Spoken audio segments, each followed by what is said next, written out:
Say the name G.I. Joe to a Gen Xer, and the casual fan will probably yell, "Yo, Joe!" and then rattle off names like Duke, Flint, Lady J, and Shipwreck. I'd rather save yours. God, I hate Shipwreck. It makes sense. For most people, G.I. Joe is defined by the Sunbow cartoon. And that's a shame, because contrary to what many know, G.I. Joe didn't start with Duke, or Roadblock, or Destro. G.I. Joe's relaunch as a real American hero started in 1982 with a stellar comic book by Larry Hama that had a completely different continuity from the cartoon and lasted years beyond it. It all started with 13 soldiers whose design evoked the look and feel of the U.S. Army in the 1980s. Dark green, Army uniforms, fairly realistic weapons. It reminds you of films like Red Dawn or First Blood or even Tank. G.I. Joe!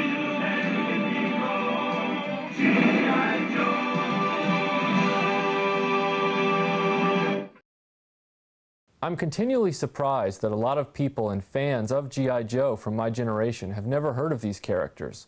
So allow me to introduce you to the first 13 members of G.I. Joe. Clayton Abernathy, Denver, Colorado, codename Hawk. West Point graduate, top of his class. The original leader of G.I. Joe wasn't Duke, it was Hawk. Now you might think that you know who Hawk is because you've seen the G.I. Joe movie. That's actually a promoted version of the original Hawk character. That's the general. Hawk in the original 13 was a lower ranking officer, but he was still the head of the original pantheon of G.I. Joes. The cool thing about Hawk was that he didn't come on a card. He came with the mobile missile system, which was this massive ground-to-air strike missile tripod with a fold-out computer. He stood beside it authoritatively and, I guess, dealt out death, or used it to get the other Joes to follow his orders. Alvin Kibbe, Gatlinburg, Tennessee, codename Breaker, communications officer and expert in covert electronics. Breaker is an interesting character in the original 13 Joes. You probably saw him all the time on the cartoon, but didn't realize that he was one of the original 13 members of the toy line. Breaker is generally depicted in the cartoon with a gray uniform, and he's always at the communication station with his headset on. But Breaker was cool because, like the rest of the 13 Joes, he had a real function that the military would have in an infantry squad. He was the radio guy. So Breaker is actually a useful addition to G.I. Joe for those realistic missions. Lonzo Wilkinson, Detroit, Michigan, codename Stalker, former gang leader, fluent in 5 languages.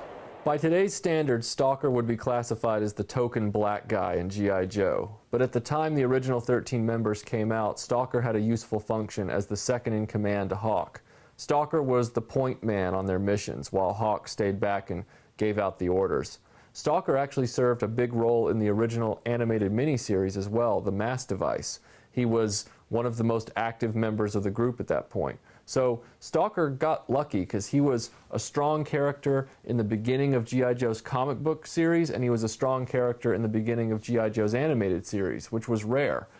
Robert Graves, Columbus, Ohio, codename Grunt, straight up soldier, cool under fire. I've known more than a few collectors and G.I. Joe fans who think that Grunt is just a troop builder figure, like a stormtrooper or a Cobra enemy. But in reality, in the comic book, Grunt was a specific character with a real personality.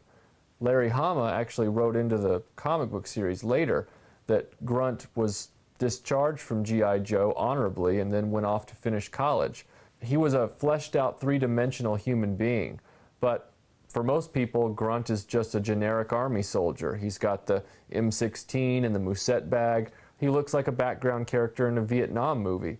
So I guess depending on what your priorities are, you can see Grunt as either a unique individual or you can just see him as background fodder for your toy collection. Ralph Pulaski, Pittsburgh, Pennsylvania, codename Steeler, comes from a blue-collar family, driver of the Mobat.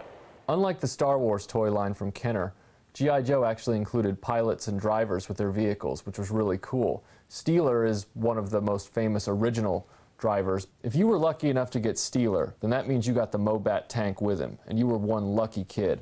The Mobat's sitting behind me right now, and it's easily the coolest tank Hasbro ever made for G.I. Joe. The thing was motorized, it had rubber treads, it could drive over anything. Books, blankets, your pets. James Barney, Chippewa Falls, Wisconsin. Codename, Grand Slam.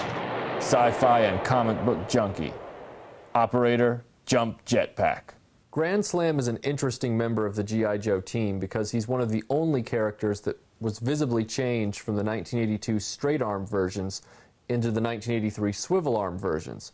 Originally, Grand Slam had these red protective pads all over his uniform, and he came with a large artillery cannon.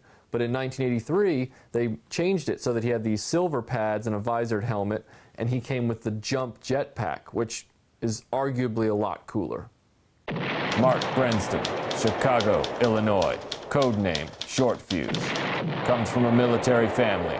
Certified math genius. I wish I had something cool to say about short-fuze. He's not a bad character. As a matter of fact, what makes him great is that he fills another traditional role in an infantry squad. He's the mortar and artillery soldier. Again, very realistic roles for these characters up front, not caricatures at all.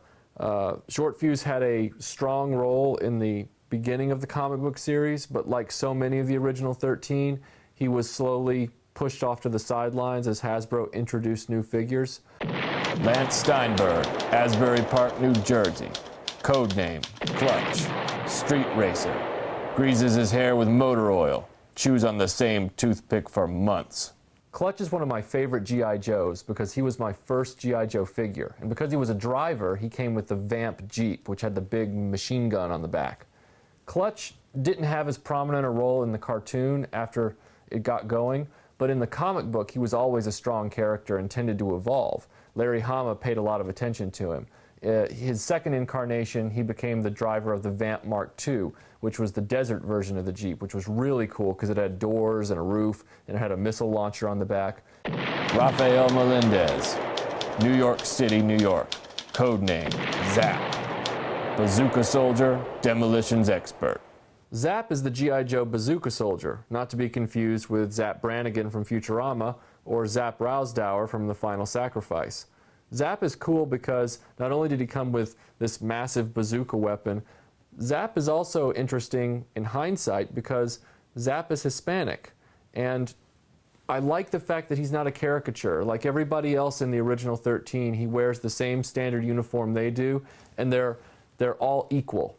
I think that's really cool. I think it speaks to something that was really progressive that was going on with G.I. Joe at that time that quickly just got dumbed down, and then we ended up with characters that were visibly different from one another racially. And I'm not trying to put political correctness into this video at all. I'm just saying that as far as subtlety and a deft hand for design goes, and Larry Hama's writing, Zap is a much more interesting and enriching character to G.I. Joe than the ones that came after him. Anthony Gambello, Lodi, California. Codename, Flash. Electronics expert. Laser rifle operator. Flash is my absolute favorite G.I. Joe of all time. Not just of the original 13 members, but of all the G.I. Joes. He wasn't used very much, which is a shame because he's really cool, but I will say he's in the intro of the original cartoon miniseries of each episode, which I think is awesome. And in the comic book, he was used pretty strongly up front, not as strongly as a lot of the other characters, and then he slowly sort of petered out like the rest of them did. I think the reason I liked Flash so much was not just because he was one of my first G.I. Joes, and I know that has a lot to do with it, but because he just looked so unique. He had the red protective pads like Grand Slam and the visored helmet, but he also had this cool backpack with a laser rifle attached to it via cable. Craig McConnell, Malibu, California. Codename, Rock and Roll. Surfer, weightlifter, guitarist, machine gunner. I remember when I was a little kid and G.I. Joe had first come out that Rock and Roll was one of the most popular action figures for kids to get because he was the machine gunner. He had the 2 bullet bandoliers crosswise over his chest, and he came with a massive bipod machine gun, and he was always seen riding around on the Ram motorcycle. He had the blonde beard, and he was the surfer guy. Rock and Roll was one of the most memorable of the original 13 Joes for kids who remember them on the toy aisles. Shayna O'Hara, Atlanta, Georgia. Codename, Scarlett. Martial arts prodigy, earned her first black belt at 15. Scarlett is probably one of those characters you think you know because you've seen the cartoon. She's the redhead with the ponytail and the crossbow. But if you don't know the original 13 Joes and you don't know Larry Hama's comic book, you probably don't know much about Scarlett at all. Now, in the cartoon, Scarlett was depicted as having a relationship with Duke, sort of a sophomoric romance type of relationship. But in the comic book, it was never that way. Scarlett's core relationship was with Snake Eyes, and that was the central dramatic direction of the comic book throughout its whole run. Scarlett always maintained her identity apart from Snake Eyes, despite the fact that she was his girlfriend. Scarlett is a strong, fearless character. She has just immovable conviction, and the courage that she exhibits in the comic book is, to say the least, incredible.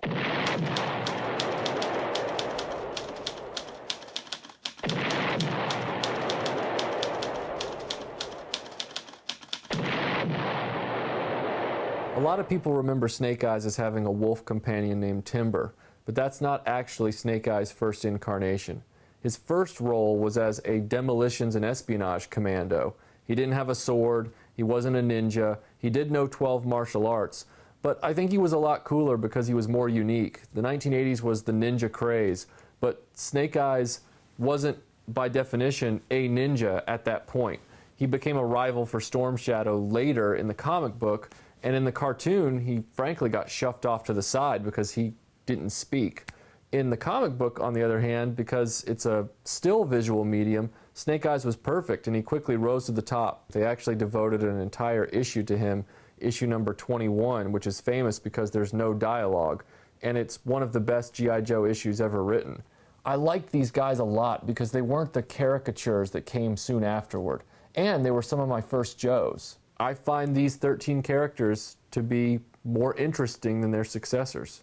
It's here. G.I. Joe collection. Infantry trooper, codename Grunt. Bazooka soldier, codename Zap. Motor soldier, codename Short-Fuse. Laser rifle trooper, codename Flash. Ranger, codename Stalker. Communications officer, codename Breaker. Machine gunner, codename Rock and Roll. Counterintelligence, codename Scarlett. Commando, codename Snake Eyes. Each sold separately. G.I. Joe.